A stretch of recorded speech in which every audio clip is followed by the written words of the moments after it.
السلام علیکم دوستو، کیسے ہیں آپ سب؟ میں زبینہ فیاض ایک بار پھر آپ کے ساتھ تو میں شروع کر رہی ہوں Dukhan by the secret killer episode number 6۔ اور شروع کرنے سے پہلے ہمیشہ کی طرح کہوں گی کہ اگر آپ میرے چینل پر نئے ہیں یا اب تک چینل کو سبسکرائب نہیں کیا تو پلیز چینل کو سبسکرائب کر لیں، بیل آئکن کو ضرور دبا دیں، کمنٹ کر کے ضرور بتایا کریں کہ آپ کو میرے پڑھے ہوئے ناولس کیسے لگتے ہیں۔ ساتھ ہی اپنے کانٹیکٹس میں ناولس کو شیئر ضرور کیا کریں کیونکہ یہ رائٹر کا حق ہوتا ہے۔ تو چلیں ہم اس ناول کو سٹارٹ کرتے ہیں۔ اگلی صبح غزہ بارڈر کے قریب ہی IDF کے جوانوں نے انہیں ریفریشمنٹ دینے کے لیے ایک قریبی ریسٹورانٹ میں کچھ دیر قیام کرنے کا کہا۔ کچھ دیر وہاں باہر ٹہلتے رہنے کے بعد سبھی اندر کی جانب بڑھ گئے۔ رچل اس کے ساتھ ہی تھی اور اب دونوں ہلکی پھلکی گفتگو بھی کر رہے تھے۔ یہاں ایک دن سفر میں گزارنے کے بعد اسے احساس ہوا جیسے ملک کسی قسم کی جنگ سے نہ گزر رہا ہو۔ سب پرامن اور خوشحال تھے۔ عائزہ بھی آہستہ آہستہ چل رہی تھی۔ اس نے گردن گھما کر حریرہ کو تلاش کرنا چاہا۔ یہاں وہ واحد انسان تھا جسے دیکھ کر اسے تقویت ملتی تھی۔ وہ اکیلی نہیں تھی اور اس کا یہاں ساتھ ہونا ہی بڑا ریلیف تھا۔ وہ اسے دور فوجیوں کے ساتھ کھڑا نظر آیا، مسکراتے ہوئے حشاش بشاش سا۔ وہ کچھ پی بھی رہا تھا۔ عائزہ نے بے اختیار اس کین کو غور سے دیکھا۔ وہ شراب کا کین تھا۔ وہ ہوک بنی ادھر ہی کھڑی رہی یہاں تک کہ سب اندر جا کر اپنی کرسیوں پر براجمان بھی ہو گئے۔ 6 ماہ اس کے ساتھ گزارے تھے اور اس نے حریرہ کو کبھی ابوبکر جیسا پریکٹیکل مسلم پایا تھا۔ یہ شے اس کے لیے ممنوع تھی۔ وہ یقین سے کہہ سکتی تھی کہ اس نے استنبول میں صرف اس پر اچھا امپریشن ڈالنے کو شراب سے دوری اختیار نہیں کی تھی۔ وہ شراب نہیں پیتا تھا لیکن نظریں کچھ اور ہی کہہ رہی تھیں۔ وہ IDF کے جوانوں کے ساتھ ہنستا ہوا اس کے قریب سے ہوتا آگے بڑھ گیا۔ وہ کوئی غیر شناسا زبان بول رہا تھا، شاید عبرانی زبان تھی۔ عائزہ کی حیرت کم ہونے میں نہ آتی تھی۔ دروازے تک پہنچ کر حریرہ یلماز کے قدم زنجیر ہوئے۔ وہ واپس مڑا اور اسے دیکھا۔ آپ کو یہاں نہیں آنا چاہیے تھا عائزہ۔ وہ بڑبڑا کر اس کی جانب بڑھا۔ اندر چلیں ڈاکٹر، اس نے شائستگی سے کہا۔ عائزہ نے ایک اچٹتی نگاہ اس پر ڈالی اور پھر اس کے ہاتھ میں پکڑے کین کو دیکھا، جیسے کہہ رہی ہو شرم تو نہ آئی ہوگی۔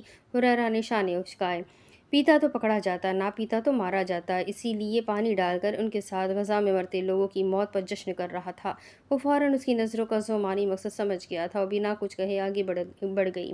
حریرہ کیسا دوست تھا! آنکھوں کے تاثرات اور بنا الفاظ کی گفتگو تک سمجھ جاتا تھا۔ انسان کی زندگی میں حریرہ یلماز جیسا ایک دوست ضرور ہونا چاہیے، جو قریب ہو یا دور رہے، ہمیشہ آپ کے ساتھ ہے۔ وہ اکثر برہان سے حریرہ اور باقی سب کی تعریف کیا کرتی تھی۔ وہ بے شک الگ ممالک میں رہنے والے اور اتفاق سے بننے والے دوست تھے، لیکن وہ سب الگ تھے۔ برہان اکثر حریرہ سے ملنے کے شوق کا اظہار کیا کرتا تھا۔ وہ دیکھنا چاہتا تھا کہ اتنی سی عمر میں وہ ایک کامیاب بزنس مین کیسے بن گیا۔ کیا وہ اسے اور برہان کو کبھی ملوا سکتی ہے؟ اندر آ کر رچل کے ساتھ بیٹھتے ہوئے اس کے چہرے کے تاثرات پہلے سے قدرے بہتر ہو گئے تھے۔ وہ سب سے بات بھی کر رہی تھی۔ بیرے کھانا چننے لگے۔ وہ ناشتہ یقیناً نہیں تھا۔ سنو، کیا تم یہ کھانا کھا لو گی؟ رچل نے کونی مار کر اسے اپنی جانب متوجہ کرتے ہوئے پوچھا۔ کھانے کی اشتعال انگیز خوشبو سے اس کی بھوک جاگ چکی تھی۔ وہ کھانے کو انکار کر دیتی اگر وہ بھوک کی کچی نہ ہوتی۔ کھانے کی آمد سے پہلے اس کی خوشبو سے اندازہ ہو گیا تھا کہ کھانا کس قدر لذیذ ہوگا۔ رچل کے پوچھنے پر اس نے کھانے کی جانب غور سے دیکھا۔ وہ ایک فڈولہ گر تھی اور ایسے مزیدار خوشبو آج تک اس نے کسی گوشت کی نہیں سونگھی تھی۔ وہ اکثر اوقات پاکستان میں بنے ریستوران کے ریویو کیا کرتی تھی، لیکن یہاں کے گوشت اتنا لذیذ کیوں لگ رہا تھا؟ یہ کیا ہے رچل؟ اس نے آہستہ آواز میں پوچھا۔ یہ پورک ہے۔ وہ بے اختیار میز سے دونوں ہاتھ ہٹا کر کرسی ڈھکیل کر اٹھ کھڑی ہوئی۔ رچل نے لب بھیجے کیونکہ وہ سب عائزہ کو دیکھنے لگے تھے، جو ہراساں نظروں سے میز پر چنے کھانے کو دیکھ رہی تھی۔ اسے لگا کہ ہر کھانے میں اس ممنوع شے کا استعمال کیا گیا ہے۔ حریرہ نے تعصب سے گہرا سانس لیا اور رچل کو اسے واپس بٹھانے کا اشارہ کیا۔ دراصل جہاز میں ہی اس نے اتنا ہیوی کھانا کھا لیا تھا کہ اب اسے کھانا دیکھ کر ابکائی آ گئی۔ رچل کو سب سے معذرت کرنا پڑی۔ میں معذرت خواہ ہوں، عائزہ نے واپس بیٹھتے ہوئے کہا۔ سب نے کھانا شروع کر دیا۔ اسے سمجھ نہیں آیا وہ یہاں سے کیا کھائے۔ اس سے پانی کا ایک گلاس تک نہ پیا گیا۔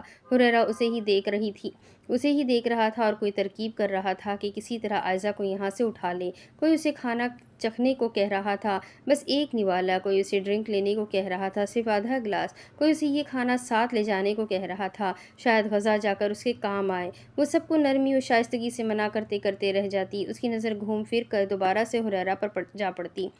जा अटकी। वो फिर अपनी वर्दी जैसे जवानों के साथ खड़ा, हाथ में प्लेट थामे मुस्कुरा रहा था। उसने दाएं हाथ में फोक थाम रखा था, जिसके सिरे पर खुशबूदार जायकेदार मज़ेदार गोश्त का लजीज टुकड़ा लगा हुआ था। वो उनकी लंबी मेज़ के करीब ही खड़े थे ताकि उन्हें किसी भी चीज़ की ज़रूरत हो तो वो बर वक्त फराहम कर सके। सब रजाकार खुशी से वो रिफ्रेशमेंट इंजॉय कर रहे थे। मुसलसल हुरैरा को देख रही थी। हवा में रक्स करता हाथ किसी भी लम्हे मुंह के करीब जा सकता था और वो गोश्त का टुकड़ा उसके मुंह में। क्या वो फिर भी दोस्त रह पाएंगे? जब वो टुकड़ा मुंह के करीब पहुंचा तो आयशा का सांस बंद हुआ। वो अपनी जगह से उठी और तेज़ कदमों से चलती उन फौजियों तक गई। सब मसरूफ़ थे, लेकिन कोई जानता था कि वो तेज़ कदमों से उसकी जानिब चलती आ रही है। वो आकर हुरैरा से टकरा गई और नतीजन उसके हाथ से प्लेट नीचे जा गिरी, या उसके टकराने पर उसने खुद ही प्लेट नीचे फेंक दी। प्लेट ज़मीन पर गिरी और गिरने से माहौल में खामोशी छा गई। सबकी नज़रों ने उन दोनों को देखा। वो दो मुसलमान पकड़े जाने वाले थे। हुरैरा ने हैरत से उसे देखा। ये सब क्या था? उसने खामोश आंखों से पूछा। रेस्टरूम किस जानिब है? मुझे क़या आ रही है, उसने जल्दी से कहा, मबादा यहाँ सीन क्रिएट करने की जुर्म में पकड़ी रही ना जाए। आइए मैं ले चलता हूँ। संजीदगी में अपनी मिसाल आप हुरैरा यल्मास कह रहा था। मैं साथ चलती हूँ। रचल फ़ौरन अपनी कुर्सी छोड़कर उठ खड़ी हुई। जो भी था, यहाँ वो दोनों इकट्ठे आई थी और उसे मालूम था वो ये सब क्यों कर रही है। मैडम, आप खाना एंजॉय करें, मैं इन्हें देख लेता हूँ। तेज़ी से कहता उसे साथ लिए रेस्टरूम की जानिब बढ़ गया। रेस्टरूम में आकर हुरैरा ने ज़ोर का कहकहा लगाया। आयशा ने खुफ्त से उसे देखा तो वो चेहरा झुकाकर नॉर्मल होने की कोशिश करने लगा। तुम वो खाने लगे थे? हैरत की ज़्यादती से उसकी आंखें उबल पड़ी थी और इन गहरी आंखों का ये तासुर हमेशा हुरैरा इल्मास को उन्हें छूने पर मजबूर करता था।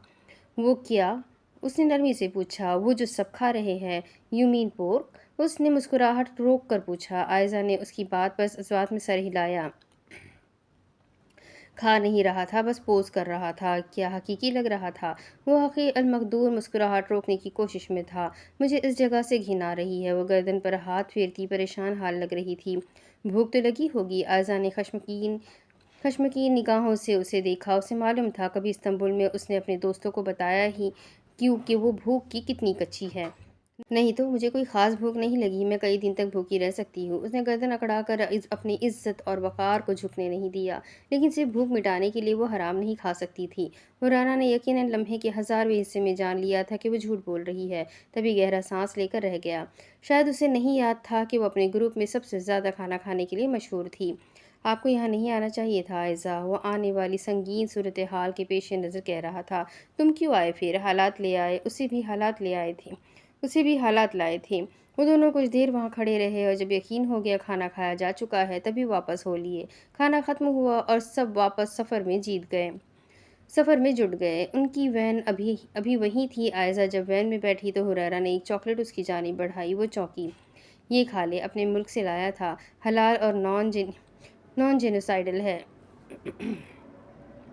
उसे इतनी शर्मिंदगी हुई कि हद नहीं। वो कभी भूख ने भी ऐसे जलील करना था। फिर भी उसने शुक्रिया कहते हुए वो चॉकलेट बार थाम लिया। और इस वक्त ये भी गनीमत था कि वो कुछ हलाल खा सकती है। मेरे सामान में जूस भी था, मैं वो भी लाता हूँ। वो कुछ याद करके कहकर फ़ौरन वैन से उतरा। उनके बैग पीछे ही पड़े हुए थे। वो चला गया तो आयशा ने नदीदों की तरह रैपर खोला और जल्दी जल्दी खाना शुरू कर दिया। मबादा कोई उसे देख ही ना ले कि वो इसराइली सरजमीन पर ऑस्ट्रेलवी चॉकलेट खा रही है। अगले 2 मिनट में वो आधी से ज़्यादा चॉकलेट खा चुकी थी। जब हुरैरा ने ड्राइविंग सीट का दरवाज़ा खोला तो उसे देख कर रुक गया। चॉकलेट चबाती आयशा का मुंह भी लम्हे भर को रुका। फिर शर्मिंदगी और शर्मिंदगी, बहुत ज़्यादा शर्मिंदगी। हुरैरा अपनी मुस्कुराहट को रोक भी ना सका। आप आराम से खा लें, मैं बाहर इंतज़ार करता हूँ। जूस उसकी जानिब बढ़ाकर वो बाहर ही खड़ा रहा। सोचने का वक्त था ही नहीं। आयशा ने खाने पर ध्यान दिया और जब वो खा चुकी तो डॉक्टर जोसेफ को ड्राइविंग सीट पर बैठते देखा। 5 मिनट बाद हुरैरा भी वैन पर सवार हो रहा था। आयशा ने वो रैपर और जूस का केन अपने नन्हे मुन्ने से बैग में घुसाने की कोशिश की थी। हुरैरा उसके साथ बैठा और नज़र उसके पर्स पर पड़ी। उसने पूछे बगैर वो सामान उठाकर बाहर फेंक दिया। आयशा अब के डॉक्टर जोसेफ की जानिब रुख किए उनसे बात करने में मगन थी। गोया हुरैरा की मुस्कुराती निगाहों से बचना चाह रही थी। वो खामोशी से मुस्कुराता हुआ खिड़की से बाहर देखता रहा। जब मंजिल करीब आई और मुसाफिर उतरने लगे तो वो भी दरवाज़ा खोलकर लम्हे भर को रुका, जैसे कुछ याद आया हो, और फिर उसकी जानिब चेहरा किए उसने कहा, मैं दोस्तों का शुक्रिया बड़े खुले दिल से कबूल करता हूँ। एक मर्तबा भी शर्मिंदगी, बहुत ज़्यादा ایک مرتبہ پھر شرمندگی، بہت زیادہ شرمندگی۔ عائزہ کا دل کیا اپنا سر کہیں دے مارے۔ میں شکریہ کہنے ہی لگی تھی۔ چلے آپ کا شکریہ کبھی پھر کبھی سنیں گے۔ وہ نیچے اتر گیا، وہ بھی خاموشی سے نیچے اتری۔ اس بارڈر کے اس پار غزہ تھا۔ سارے وجود میں ایک اداسی سی پھیل گئی۔ وہ سب ایک بلڈنگ کے ملبے کے اوپر کسی دائرے کی صورت میں بیٹھے ہوئے تھے۔ سرویلنس کرتے طیارے گاہے بگاہے ان کے اوپر سے گزر کر جاتے۔ وہ خوفزدہ ہو بھی جاتے تو ایک دوسرے کے سامنے خود کو مضبوط ہی ظاہر کرتے۔ ابوبکر ان سب سے وہ یہاں کیسے کیوں پہنچے کی داستان سن رہا تھا اور بے حد فکر مند لگ رہا تھا۔ فروری میں اس نے وہ وائس نوٹ بھیجا تھا اور یہ مارچ کا آخر تھا اور وہ سب 2 ماہ سے اپنے سارے کام چھوڑے یہاں آنے کی جدوجہد کر رہے تھے۔ ابوبکر کو سخت برا لگ رہا تھا۔ مجھے سمجھ نہیں آ رہا کہ اس بے وقوفی پر تم سب کو داد دوں یا ماتم کروں۔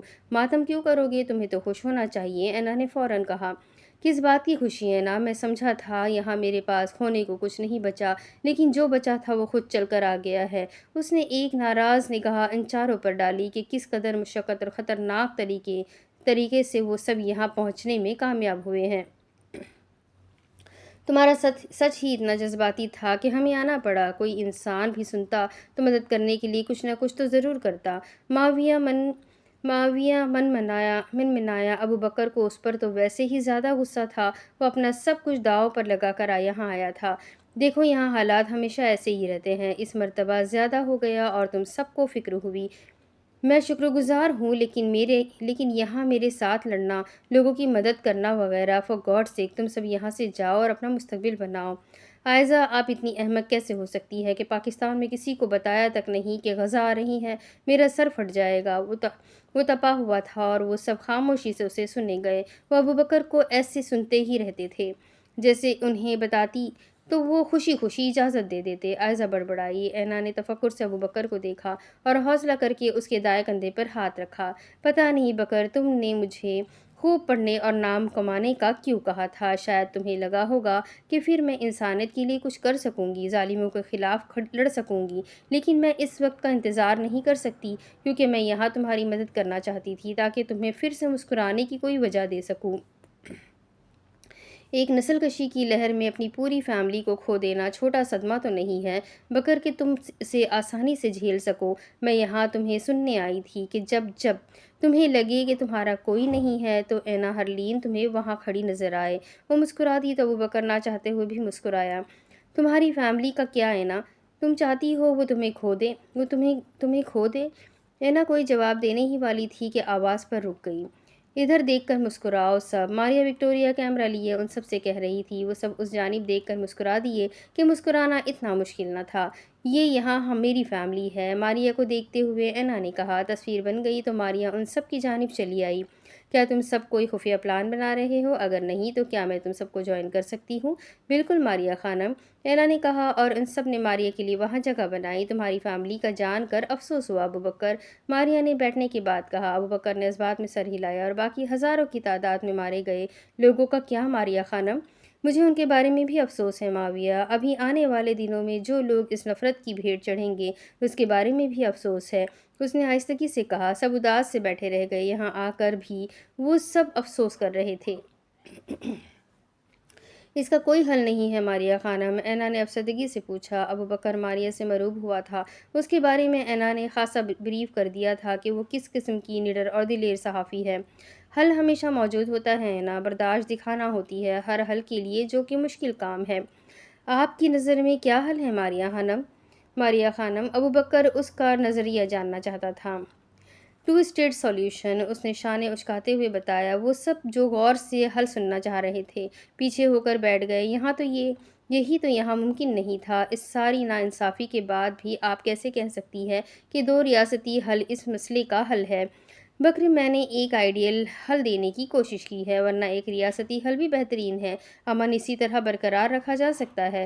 تاریخ میں ایسا وقت بھی گزرا ہے جب مسلمان اور یہودی پرامن طریقوں سے ایک ہی جگہ رہتے تھے، لیکن ظاہر ہے اب اسرائیل ایسا کبھی نہیں ہونے دیں گے، اور اتنے بھاری نقصان کے بعد تم لوگ بھی ایسا کبھی نہیں چاہو گے کہ فلسطین کے مسلمان اور اسرائیل کے یہودی ایک ساتھ رہیں۔ امن کی خاطر ساتھ رہنا ضروری ہے، کیونکہ اس وقت ان کے ساتھ دنیا کی بڑی طاقتوں کی مدد موجود ہے اور تم لوگ بالکل اکیلے ہو۔ ماریا خانم، کیسا कैसा लगे जब कोई आपके घर रहने आए और फिर आहिस्ता आहिस्ता वो घर के हर काम में शिरकत करने लगे, यहाँ तक कि वो घर पर कब्जा करने के बाद आपको घर से ही निकाल दें और सूरत हाल ऐसी हो कि आपके दोस्त और हमसाए भी आपको अपने पास रखने के लिए राज़ी ना हो, जानवरों सा सलूक किया जाए, जबकि आप एक इंसान हैं जिसे हर मज़हब ने एक अशरफ दर्जा दिया है।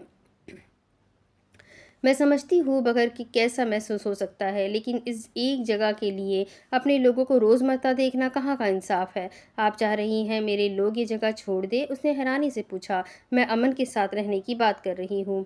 किस जानिब से? हमेशा आलमी मुआहिदों की खिलाफ वर्जी होती है मारिया खानम। उसने तल्खी से पूछा। हम विक्टिम हैं, गज़ा के लोग विक्टिम हैं, खान यूनुस के लोग विक्टिम हैं, रफ़ाह के लोग विक्टिम हैं। क्या आपने कभी सोचा है कि इन इलाकों में रहने वाले लोगों की ज़िंदगी कैसी है? यहाँ लोग रोज़ाना अपने घरों को बचाने की जंग लड़ते हैं, अपने बच्चों की हिफाजत करते हैं और एक बेहतर मुस्तकबिल की उम्मीद रखते हैं, लेकिन उनकी उम्मीदें बार बार चकनाचूर हो जाती हैं क्योंकि आलमी मुआहदे और कवानीन सिर्फ कागज़ पर रह जाते हैं। क्या आपने कभी उन माँओं की चीखें सुनी है जिन्होंने अपने बच्चों को खो दिया? मैं रोज़ाना सुनता हूँ, आज से आप सब भी रोज़ाना सुनेंगे। और विक्टिम को जालिम नहीं बनना चाहिए अबू बकर बिन वाइल। तुम्हारे मासूम लोग मर रहे हैं, तुम्हें उनके बारे में सोचना चाहिए। अकेला मैं ही रह गया हूँ लोगों का सोचने के लिए? फ़िलिस्तीन हमारा है और सारे का सारा हमारा है, इससे कम पर हम राज़ी नहीं, बाकी सब अल्लाह के हवाले। मारिया ने तासुब से उसे देखा। मुसलमानों के अल्लाह की बात आती तो वो खुद भी खामोश हो जाया करती थी, न जाने क्यों। देखो मेरे पास एक और हल भी मौजूद है, हुरैरा ने कहा। चलो तुम भी कर लो बकर से बहस। माविया बड़बड़ाया। क्या? सब ने पूछा। कॉन्फेडरेशन, उसने जवाब दिया। ये क्या होता है? मेडिकल की तालिबा को पेचीदा सियासी हल की समझ नहीं आई। इससे होगा ये कि इसराइल और फ़िलिस्तीन एक कॉन्फेडरेशन से में शामिल हो जाएंगे जिसमें दोनों रियासतें खुद मुख्तार होंगी लेकिन मुश्तरका इदारों के ज़रिए ताउन करेंगी। ये मुश्तरका इदारे अहम मामलात जैसे सिक्योरिटी, तिजारत, पानी की तकसीम और फ़ॉरेन अफेयर्स वगैरह के उमूर को मंज़ूर करेंगी। इससे दोनों एतराफ़ के लोगों का एतमाद एक दूसरे पर बहाल होगा और ऐन मुमकिन है अमन कायम हो जाए। ये आइडियल हल भी अच्छा है, लेकिन सिर्फ कागज़ात पर। दोनों मज़ाहिब के अकायद इतने पुख्ता है कि कोई पहले मज़ाकरात की जानिब नहीं आएगा। ऐना ने उससे भी रियलिटी चेक दिया। दो रियासती हल, एक रियासती हल कॉन्फेडरेशन की तरह, उनके माबैन इलाक़ाई खुद मुख्तारी और बैनुल-अक़वामी तहफ़्फ़ुज़ के हल पर भी बात हुई, लेकिन नतीजा वही था जो ये गुफ्तगू शुरू होने से पहले था।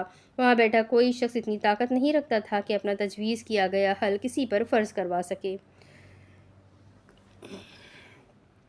रात के किसी वक्त वो सब एक ही खामे में किसी न किसी तरह एडजस्ट हुए होकर सो सके। खामे में फैली खामोशी में हर एक को अपने दिल की धड़कन कानों में सुनाई दे रही थी। हर एक की आंखें अंधेरे में खुली हुई थी और जहन में आने वाले दिन की फिक्र गर्दिश कर रही थी।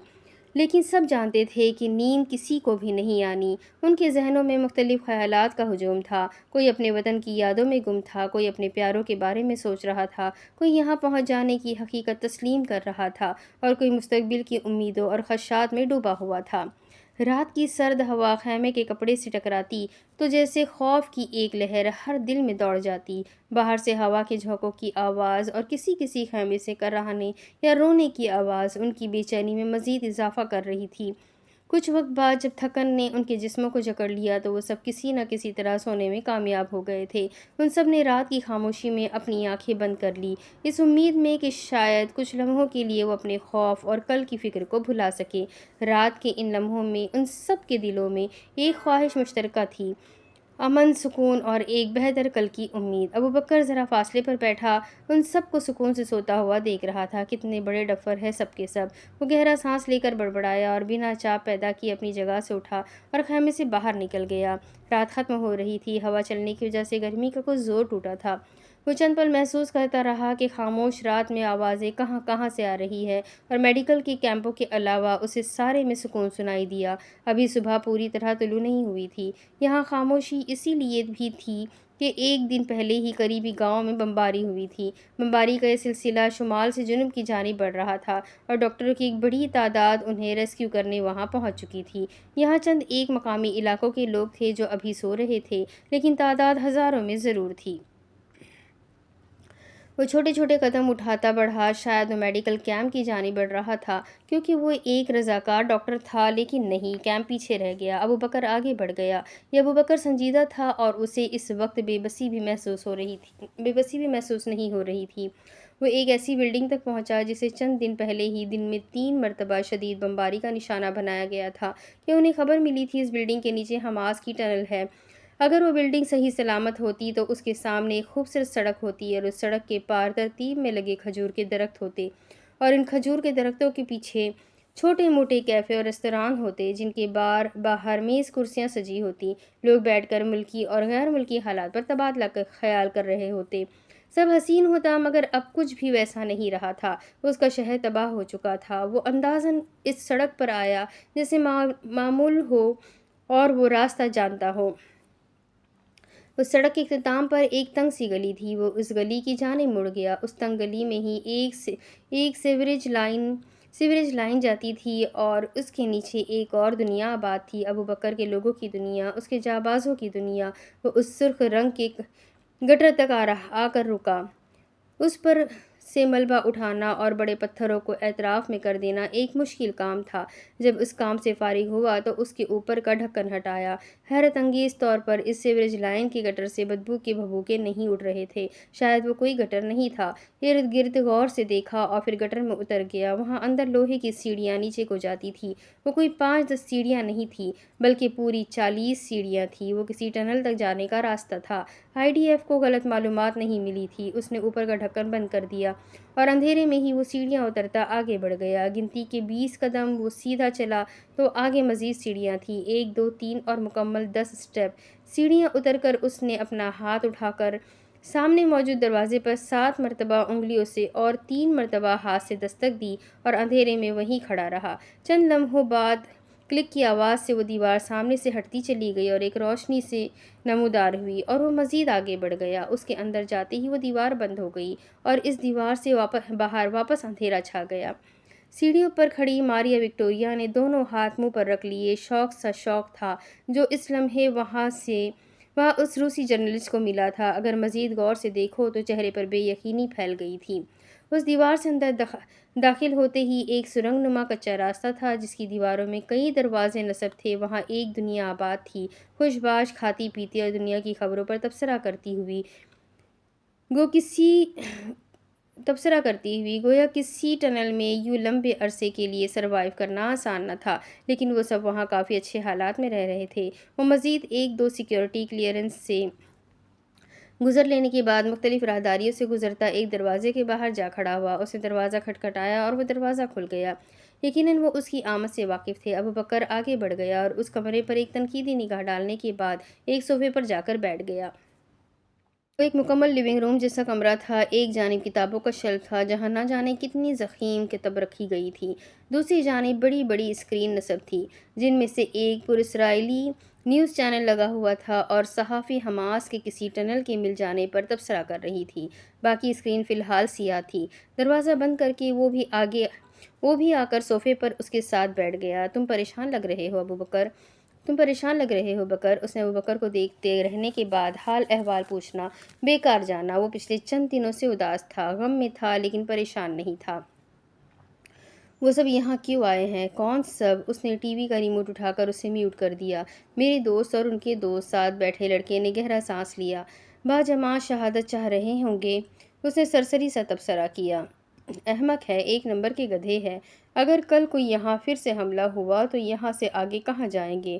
ہم تو یہاں روز جیتے مرتے ہیں، یہاں کے ایسے حالات سے واقف ہیں، لیکن وہ سب یہاں کیسے رہیں گے؟ مجھے اس روسی جرنلسٹ پر حیرت ہے۔ شکل سے سمجھدار اور باشعور لگتی ہے، لیکن ان حالات میں یہاں رضاکار بن کر آ گئی۔ شناخت ہو گئی تو اسرائیلی فوج ان کی تلاش میں ادھر آ جائیں گے۔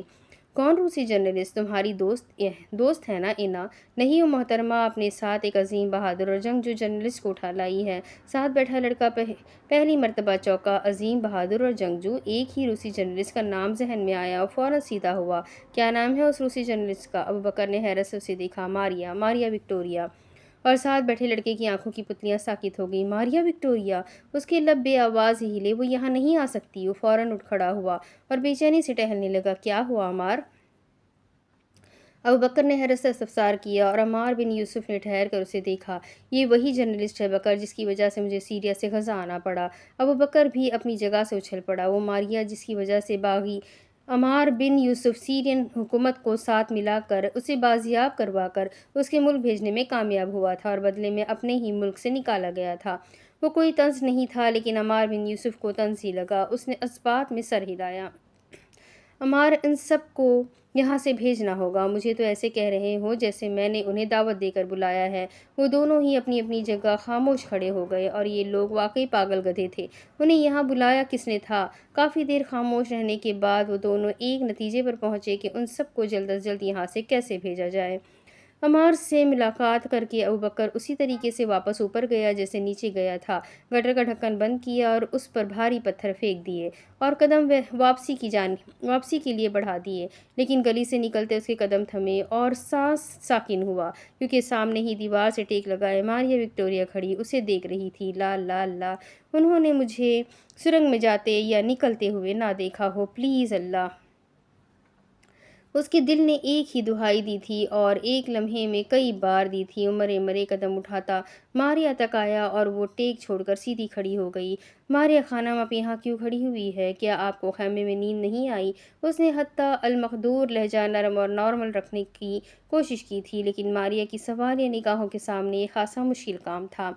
मुझे लगता है मैं अभी तक शौक से ही नहीं निकल पा रही कि अबू बकर बिन वाइल का असल चेहरा वो नहीं है, और न जाने क्यों मुझे इस चेहरे पर लानत भेजने का दिल कर रहा है। तुम्हारे दोस्त अपनी ज़िंदगी की हर आसाइश छोड़कर यहाँ तुम्हारी मदद करने आए हैं, और गेस वॉट, मुझे अभी भी क्या मालूम हुआ है कि उनका दोस्त दहशतगर्दों के टनल से बाहर निकल रहा है। आप गलत समझ रही है, वो मेरे दोस्त दहशतगर्द नहीं है। वो इस बिला वजह की तहकीक से कुछ उकताया।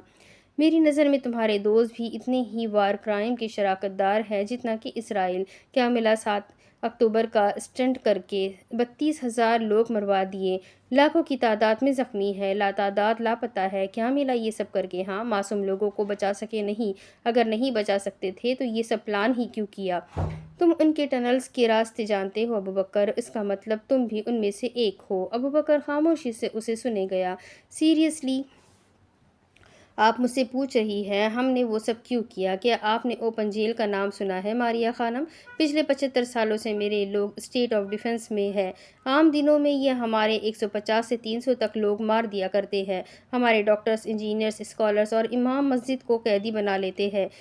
हम ये जुल्म सालों से झेल रहे हैं, और अब जब हमें मालूम हो गया है बाहर से कोई हमारी मदद को नहीं आएगा और हम खुद लड़ने लगे हैं, तो आप सब कह रहे हैं हमने पहल क्यों की? हमने पहल नहीं की मारिया खानम, हमने जालिम को उसकी ज़बान में जवाब देना चाहा है। इस मर्तबा लोग ज़्यादा मर गए तो आप सबको गज़ा की याद आ गई। यही सब चंद सालों में आहिस्ता आहिस्ता मारे जाते, तब आप सब वही करते जो हमेशा करते आए हैं। एक सोशल मीडिया पोस्ट, एक मजमती आर्टिकल, एक रोज़ा सोग और चंद दिन मरने वाले को याद रखते। मैं जानती हूँ इसराइल का दूसरा नाम कत्ल गारत है, लेकिन इस वक्त तुम ये सब बताकर ख़ुद को जस्टिफाई नहीं कर सकते।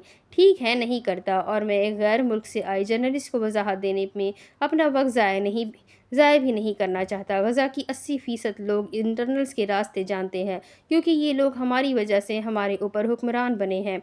ये लोग दहशतगर्द नहीं हैं। यहाँ पर रेजिलेंट शो करते लोग दहशतगर्द नहीं हैं। अगर आप मेरे दोस्तों को लिबरेशन आर्मी कहें तो बेहतर रहेगा। और कहकर आगे बढ़ गया। उफ, मारिया खानम को उनकी टनल का रास्ता मालूम हो गया था, और एक सहाफ़ी के लिए ब्रेकिंग न्यूज़ बनाने के लिए इससे बड़ी खबर कोई हो ही नहीं सकती थी। उसे अमार तक ये बात पहुंचानी थी।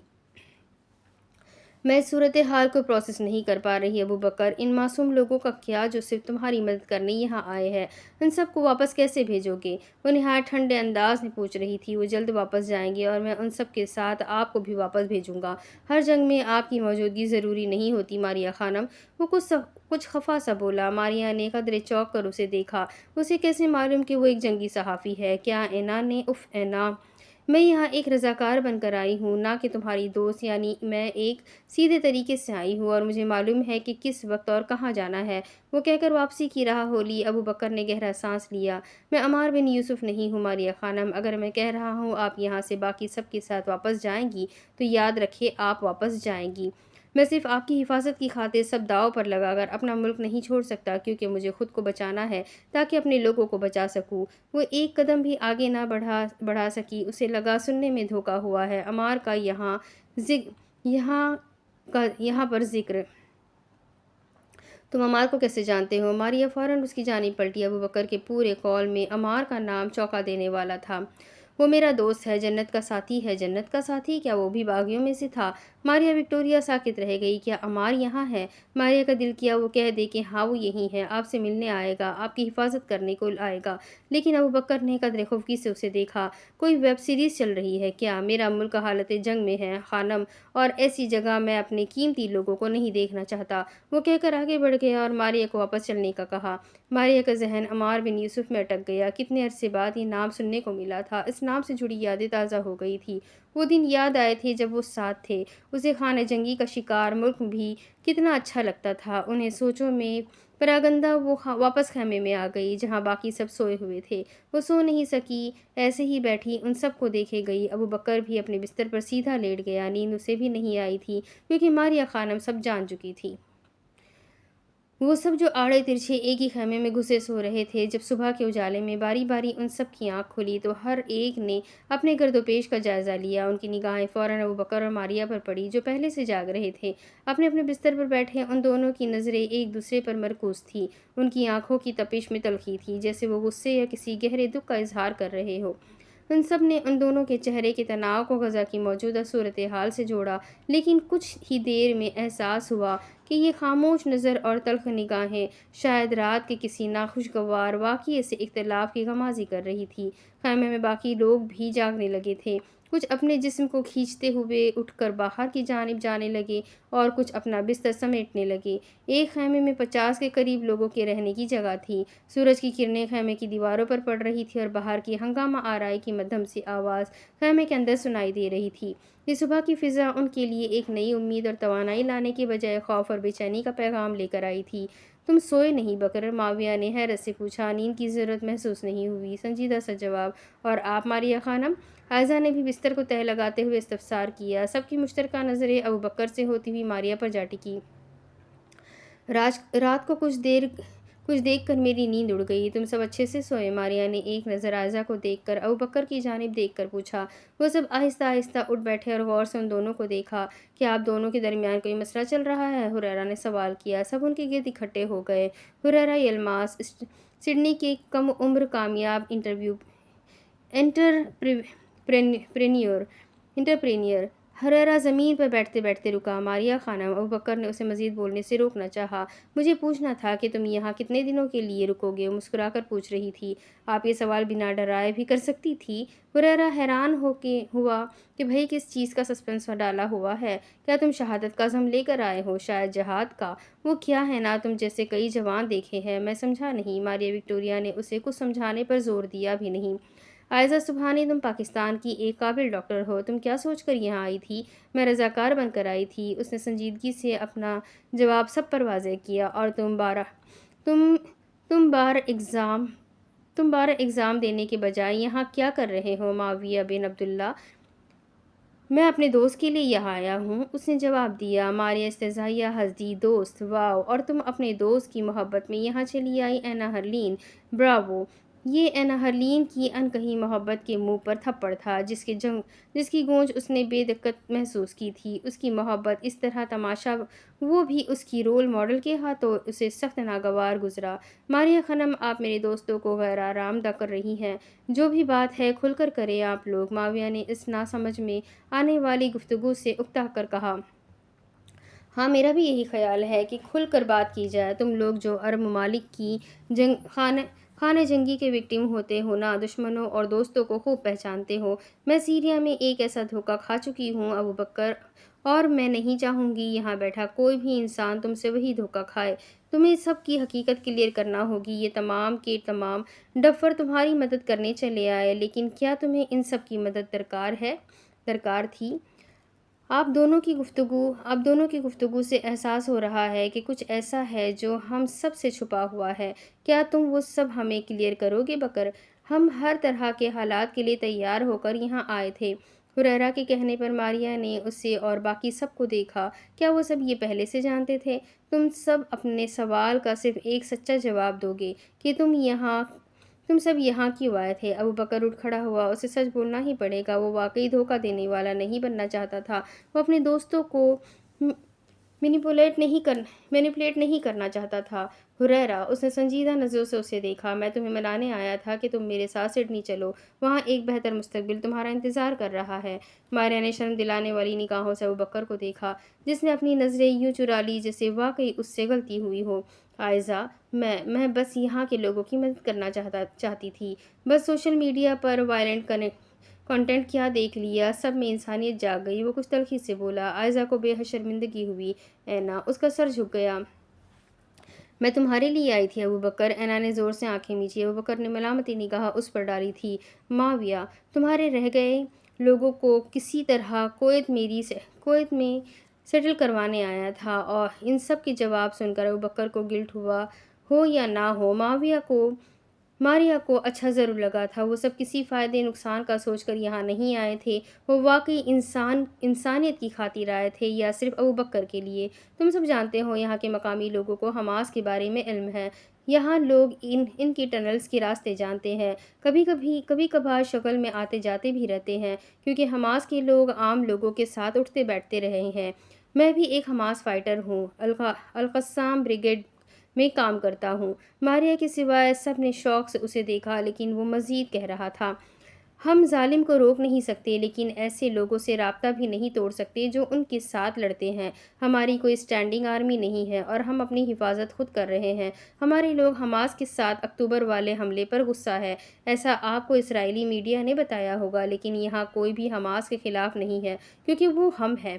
ہم جانتے ہیں کہ غزہ کو اس وقت حماس نہیں بچا رکھا ہے، اسرائیلی فوج کی ہراسی میں ہے کہ جدید ٹیکنالوجی ہونے کے باوجود وہ اس سرزمین پر خود سے قدم رکھنے سے ڈرتی ہے۔ اس کی ہراسی میں ہے کہ غزہ کے زندہ رہ گئے شہری یہ جگہ چھوڑ کر نہ جائے، اور تم سب کوئی جو یہ عزم لے کر یہاں آئے ہو کہ مجھے اپنے ساتھ لے کر جاؤ گے، تو بہتر ہے اپنے ملکوں کو واپس لوٹ جاؤ، کیونکہ ابو بکر بن وائل، اس کی بات مکمل نہ ہوئی تھی کہ باہر ایک سائرن سا بجنا شروع ہو گیا تھا۔ یہ کس چیز کا سائرن ہے؟ وہ سب کھڑے ہوئے۔ یہ جگہ خالی کرنے کے لیے وارننگ ہے، آپ سب کو فوراً یہاں سے نکلنا ہوگا، ابو بکر نے کہا، اور اپنے بیگ کو اٹھا کر پہن لیا۔ باقی سب نے بھی ایسے حالات میں مزید سوال کرنے کی بجائے وہی کرنا مناسب سمجھا۔ ہم کہاں جائیں گے؟ اینا ساری پچھلی باتیں بھول کر پوچھ رہی تھی، اور وہ غزہ آنے کے بعد پہلی مرتبہ خوفزدہ ہوئی تھی۔ ماریا نے اس کا ہاتھ تھام لیا جیسے اس وقت یہ پاگل لڑکی اس کی ذمہ داری ہو۔ ابو بکر کیا جواب دیتا جب اسے خود پتہ نہیں تھا کہ وہ سب اتنی جلدی کہاں جائیں گے، اور کسی ٹنل میں ان سب کو لے جانے کا سوال ہی پیدا نہیں ہوتا تھا۔ پھر بھی وہ خیمے سے باہر نکل گیا۔ باہر ایک ہراس سا پھیل گیا تھا، لوگ ادھر سے ادھر بھاگتے پھر رہے تھے، کوئی جائے پناہ تلاش کر رہا تھا، کوئی محفوظ کونا تلاش کرنے کی کوشش کر رہا تھا، اپنے لیے، اپنے بچوں کے لیے، اپنے لوگوں کے لیے۔ وہ سب قطار میں کھڑے لوگوں کو یہاں سے وہاں دوڑتا دیکھ رہے تھے۔ وہ کسی کو دیکھ کر چلو، ترتیب سے چلو، آہستہ چلو، احتیاط سے بھاگو بھی نہیں کہہ سکتے تھے۔ ابو بکر نے بھاگتے ہوئے لوگوں کو دیکھا تو کسی کو روکا۔ صالح، یہ میرے مہمان ہیں، ان سب کو کسی محفوظ مقام تک لے کر جاؤ، میں ابھی آتا ہوں۔ ان سب کو کسی دوسرے لڑکے کی ذمہ داری میں سونپتا ابو بکر دوسری جانب بھاگتا ہوا ایک میڈیکل کیمپ میں گھس گیا۔ ماریا وکٹوریہ نے بھی بنا سوچے سمجھے اپنا بیگ وہیں پھینکا اور اس کے پیچھے ادھر چل دی، اور پھر باقی سب ان دونوں کو چھوڑ کر آگے کیسے بڑھ سکتے تھے؟ ماریا خیمے کے اندر داخل ہوئی تو وہاں 100 کے قریب بستر لگے ہوئے تھے جن پر زخمی پڑے تھے۔ چند لمحے وہ شوق میں کھڑی رہی، یہ سوچ جان لیوا تھی کہ وہ یہ سیریا میں نہیں غزہ میں ہے۔ وہ یہاں جنگ کے بعد نہیں، جنگ کے دوران پہنچی تھی۔ اتنے سارے مریضوں میں سے اسے سمجھ نہیں آیا کہ کس کو ریسکیو کرے۔ وہ ریسکیو کر بھی پائے گی یا نہیں؟ کچھ ڈاکٹرز زخمیوں کو اپنی پیٹھ پر لاد کر باہر لے جا رہے تھے تو کچھ بچوں کو گود میں اٹھا رہے تھے۔ ابوبکر نے ایک 12-13 سالہ بچے کو اپنے کندھوں پر بٹھایا اور اس کا آئی وی اسٹینڈ اس بچے کو تھامنے کا کہا۔ ابھی وہ پلٹا ہی تھا کہ نظر ماریا پر پڑی۔ وہ کر رہ گیا۔ عمار ٹھیک کہتا تھا، واقعی الٹی کھوپڑی والی خاتون ہے۔ اب یہاں کیا لینے آئی ہے؟ ماریا کو سخت جواب دینے والی تھی لیکن نہ دے سکی کہ باقی سب بھی بھاگتے ہوئے اس کے برابر آ کھڑے ہوئے۔ ایٹ یور ڈسپوزل ابوبکر، ان چاروں نے ایک زبان ہو کر کہا تو ابوبکر نے افسردگی سے انہیں دیکھا اور فیصلہ کیا، جتنے مریضوں کو باہر لے جا سکتے ہو لے چلو، میرے لوگوں کو بچاؤ۔ اس نے فیصلہ کر لیا تھا، اسے سب سے مدد لینے کی ضرورت تھی۔ آپ تینوں کسی خاتون کو اپنی پیٹھ پر بٹھا سکتی ہے؟ وہ ان تینوں دھان پان سی لڑکیوں سے پوچھ رہا تھا جو رضاکار بن کر آئی تھی کہ ان کے ساتھ چوتھی بھی آ کھڑی ہوئی۔ میں نے سب کو یہاں بھاگتے ہوئے دیکھا، میں کیا مدد کر سکتی ہوں؟ رچل الونا ہڑبڑائی ہوئی سی پوچھ رہی تھی اور فوراً سے پہلے بات بھی سمجھ چکی تھی۔ اس نے ابوبکر کی دیکھا دیکھی ایک چھوٹی بچی کو اپنے کندھے پر بٹھایا جیسے وہ ایسے فلاحی کاموں میں ماہر ہو۔ وہ کافی فٹ فاٹ تھی، ایسے 3 بچے اکٹھے اٹھا سکتی تھی۔ پھر کیا تھا، وہ سبھی زخمیوں کی مدد کرنے لگے۔ کچھ دیر پہلے جو سرد فضا ان سب کے درمیان قائم ہوئی تھی اب وہ وہاں موجود نہیں تھی۔ وہ سب ابوبکر کے پیچھے تھے کہ جہاں وہ لے چلے۔ وہ نہیں جانتے تھے کہ اس وقت غزہ میں کون سی جگہ محفوظ ہے۔ وہ social media per "know place safe in Gaza" کے ہیش ٹیگز دیکھتے تھے اور اب انہیں معلوم نہ تھا کہ کوئی جگہ محفوظ ہے بھی کہ نہیں۔ ابوبکر زخمیوں کو ایمبولینس میں ڈال کر واپس جا رہا تھا۔ ان سب کو اس نے چلتے رہنے کا اشارہ کیا، لیکن ایک ڈھیٹ عورت اس کے نقش قدم پر ہی چل رہی تھی، وہی عورت جو اپنے دوستوں کو ناراض نہیں چھوڑتی تھی اور معافی مانگنے خطرناک ملکوں میں چلی جایا کرتی تھی۔ اسے اپنے پیچھے آتے دیکھ کر ابوبکر کو بے اختیار عمار کی یاد آئی۔ نہ جانے اس نے اس عورت کو کیسے جھیلا ہوگا۔ قریباً 1 گھنٹے تک وہ علاقہ خالی ہونے لگا کہ بمباری شروع ہو گئی۔ قیامت سی قیامت غزہ میں پھیلنے لگی۔ دھواں ہی دھواں چاروں پھیلنے لگا۔ دھواں، آگ، گرد و غبار، آتش زدگی، کیمیکل میں لپٹی ہوئی دھند، چیخ و پکار، اللہ سے مدد کی اپیل، ہر سو یہی سب نظر آنے لگا۔ بچی ہوئی عمارتوں کو ٹارگٹ بنایا جانے لگا جو کسی طریقے سے رہائش کے قابل تھی۔ کم ملبہ بنی عمارتوں کو مزید ملبہ بنایا جانے لگا۔ ابھی غزہ کے لوگوں نے شہر ٹھیک سے چھوڑا بھی نہیں تھا اور بربریت شروع ہو گئی تھی۔ وہ سب حواس باختہ نہیں ہوئے تھے لیکن شوق میں ضرور تھے۔ یہ سب کسی گیم جیسا لگتا تھا، لیکن انہیں ادراک ہوا کہ گیم کے کردار حقیقی ہے۔ انہیں ادراک ہوا کہ جان بچانے کو وہ بھی غزہ کے لوگوں کے ساتھ بے سمت سفر کرتے جا رہے ہیں۔ ان سب میں سے کسی نے بھی اٹھائے ہوئے لوگوں کو بوجھ محسوس نہیں کیا۔ وہ سب تیز تیز قدم اٹھاتے آگے بڑھتے چلے جا رہے تھے۔ چند دن پہلے تک وہ جن کو اپنے گھر بار چھوڑتا دیکھ رہے تھے آج خود ان میں سے بن گئے تھے۔ غزہ کے لوگ عربی میں کچھ بولتے جا رہے تھے اور وہ سب سمجھ نہ پا رہے تھے۔ پیچھے خان یونس کے پناہ گزینوں کے خیموں میں ایک حشر برپا ہو چکا تھا۔ جو لوگ نہیں بھاگ سکے تھے ان کی چیخ و پکار نے ماریا وکٹوریہ کو خوف میں مبتلا کر دیا تھا۔ انہوں نے میڈیکل کے سارے عملے کو زخمیوں سمیت رخصت کر دیا تھا۔ ماریا ایک کے بعد ایک کیمپ میں ابوبکر کے ساتھ جا کر دیکھ رہی تھی کہ کوئی رہ نہ گیا ہو اور اندر کوئی نہ کوئی رہ گیا ہوتا۔ وہ ایک خیمے سے چند قدم کے فاصلے پر تھی کہ ایک راکٹ برق رفتاری سے آتا ہوا نظر آیا اور اس خیمے کے پیچھے موجود گھر اور اس کے اطراف کو خاکستر کر گیا۔ ابوبکر دوسری جانب تھا، اس نے ماریا کو وہاں جاتے نہیں دیکھا تھا۔ ماریا بہت قوت سے پیچھے جا گری اور اتنی زور سے گری کہ اٹھنے کی ہمت بھی باقی نہ رہی۔ اس سے پہلے کہ اس کا سر کسی چٹانی پتھر سے ٹکراتا کسی نے اس کے سر تلے ہاتھ رکھا تو ماریا نے نیم وا آنکھوں سے اسے دیکھنے کی سعی کی مگر بینائی کام نہ کر سکی۔ سر میں دباؤ سا بڑھنے لگا۔ دھماکے کی آواز کانوں کو بے حد متاثر کر دیا تھا۔ دھماکے کی آواز نے کانوں کو بے حد متاثر کر دیا تھا۔ اسے محسوس ہوا کوئی اسے ساتھ چلانے کی کوشش کر رہا ہے۔ اس نے کہنا چاہا کہ ابوبکر بھاگ جاؤ، میرے لیے مت رکو، مگر وہ کہہ نہ سکی۔ اس میں کہنے کی ہمت نہیں تھی۔ اس نے کسی کی گردن میں دایاں بازو ڈالا ہوا تھا۔ وہ چلنے کی کوشش کر رہی تھی۔ آنکھوں کی بصارت بہتر ہوئی، دھواں چھٹنا شروع ہوا تو اس نے دیکھا کہ وہ کفیہ پہنے اپنا منہ ڈھانپے فکر مند نگاہوں سے اسے دیکھ رہا تھا۔ وہ آنکھیں نہایت قریبی لگی تھیں۔ ابوبکر کی آنکھیں نہیں تھیں۔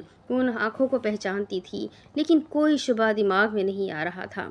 کیا اس کا دماغ سن ہو گیا تھا؟ اسے یاد کیوں نہیں آ رہا کہ وہ کس کی آنکھیں تھیں؟ اس نے دماغ پر زور دیا لیکن نہیں یاد آیا۔ وہ اب اسے کہیں زمین پر بٹھا رہا تھا۔ यहाँ आने का मशवरा किस कमबख्त ने दिया था? वो ये आवाज़ ही पहचानती थी, वो आँखें और ये आवाज़। वो इस खफ़ा से अंदाज़ में बात करने वाले को भी पहचानती थी। ये वही था जो उसे सीरिया में 1 हफ़्ते से ज़्यादा बर्दाश्त नहीं कर पाया था। वो जो उसे सीरिया से बाहिफ़ाज़त निकालना चाहता था। ये अम्मार बिन यूसुफ़ था। वो शामी लड़का जिसे मुस्कुराने पर एहसास शर्मिंदगी होता था। वो शामी लड़का जो गैर मुल्की औरत के लिए बगावत पर उतर आया था। ये तुम हो अम्मार बिन यूसुफ़? उसका हाथ बेइख्तियार उसकी कुफ़िया तक गया, जिससे उसने अपना सर और चेहरा ढाँप रखा था। अम्मार ने अपना चेहरा सरस से पीछे किया और उसका हाथ रोका। मर जाएंगे ऐसे ही किसी अरब मुल्क की जंग में, और तब बचाने रूसी हुकूमत भी नहीं आएगी। वो हनूस खुफगी से कह रहा था। मारिया को एकदम अपनी तबीयत पर एक खुशगवार सा एहसास हुआ। वो बेहतर महसूस करने लगी। अबू बकर ने झूठ कहा कि तुम यहाँ नहीं हो। उम्मीद नहीं थी यहाँ इस हाल में मिलोगे कि मैं तुम्हें दहशत गर्द कहना चाहूँगी। वो सीधी होकर बैठ गई। गिरने की वजह से जिसमें दर्द हुआ था, लेकिन बज़ाहिर कोई चोट नहीं आई थी। सॉरी, वो चौंका। क्या तुम हमास के लिए काम करते हो? मारिया को लगा वो तंज या मुस्कुराया था। जहाँ बातिल और हक की बात हो, अम्मार बिन यूसुफ को हक के साथ खड़ा पाएंगी। क्या तुम? मैं उनके साथ काम करता भी हूँ, तब भी आप मुझे दहशतगर्द नहीं कह सकती। आप मगरबी ममालिक और आप लोगों का लफ्ज़ी चुनाव। खैर, कब तक यहाँ है? सारी गुफ्तगू पर मिट्टी डालकर उसने अपने काम का सवाल पूछा। मैं जब मर्जी तक मैं जब मर्जी तक यहाँ रहूँ, तुमसे मतलब? मारिया खानम, इस वक्त आप गज़ा में हैं, या जहाँ एक ताकतवर ग्रुप कमज़ोर ग्रुप की नस्ल कशी कर रहा है, क्योंकि वो कमज़ोर ग्रुप उनके लिए वजूद नहीं रखता। ऐसे में मुझे आपकी मर्ज़ी नहीं सुननी।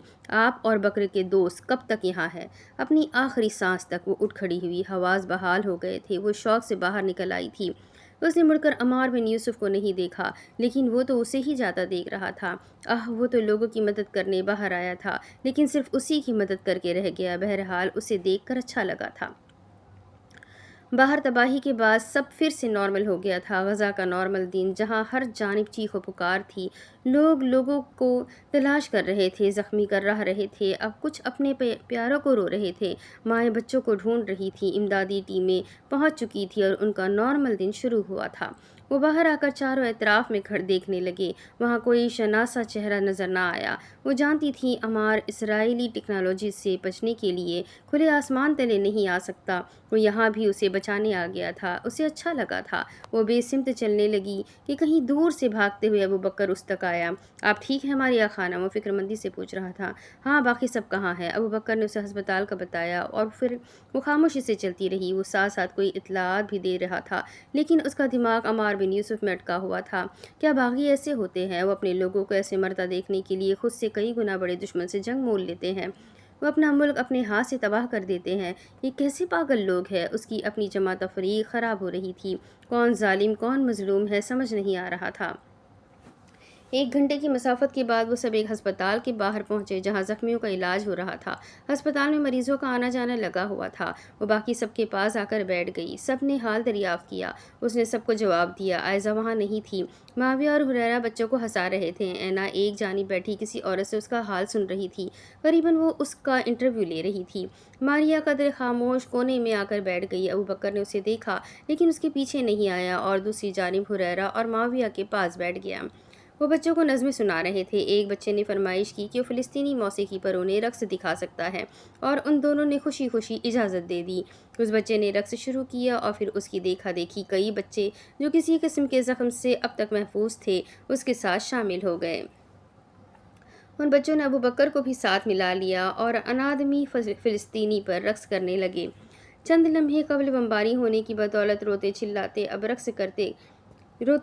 बच्चे अब रक़्स कर रहे थे। कोई जश्न सा था कि सब खोकर भी वो मुस्कुरा रहे थे। ये कैसी ज़िंदगी थी? ये कैसे लोग थे? क्या उन्हें तकलीफ़ नहीं होती? मारिया विक्टोरिया साथ साकिन किए उन्हें देखे गई। उसने देखा अबू बकर अब हुरैरा और माविया को भी साथ उठा रहा है। वह अक़वाम मुत्तहिदा के लोगों वाली जैकेट्स पहने अब मकामी लोगों की गर्दनों में हाथ डाले कदम से कदम जोड़े रक़्स करने लगे। ऐना हरलीन ने भी उठकर उनका साथ दिया, और कब आयज़ा और रचल उनके साथ शामिल हुई, मारिया विक्टोरिया को याद ही नहीं रहा। आयज़ा और ऐना उसे बुला रही थी। वो मुस्कुरा कर उठ खड़ी हुई। अगर फ़िलिस्तीनी इतनी बहादुरी से हालात का सामना कर रहे थे, तो उसकी क्या मजाल कि उनके साथ मिलकर हिम्मत न दिखाए। उनकी जानिब बढ़ते हुए उसे अपनी या उन लोगों में से किसी की भी जान की फिक्र नहीं रही थी। मौत तो अटल है। اب اس کے آگے کی کہانی میں آپ کو اگلی ویڈیو میں سناؤں گی. کافی بڑا کر دیا میں نے اس ایپیسوڈ کو، بٹ مجھے خود رکنے کا من نہیں کر رہا تھا. اتنا زیادہ یہ ہارٹ ٹچنگ ہے، اتنا زبردست ناول ہے. مجھے تو بہت اچھا لگ رہا ہے. آپ لوگوں کو کیسا لگ رہا ہے کمنٹ کر کے ضرور بتائیے گا. تو ملتے ہیں اگلی ویڈیو میں. اس ویڈیو کو لائک کریں، چینل کو سبسکرائب کریں، ناول کو اپنے لوگوں میں شیئر ضرور کریں. تو ملتے ہیں انشاءاللہ اگلی ویڈیو میں. تب تک کے لیے اپنا خوب سارا خیال رکھیں. مجھے بھی دعا میں یاد رکھیں. اللہ حافظ.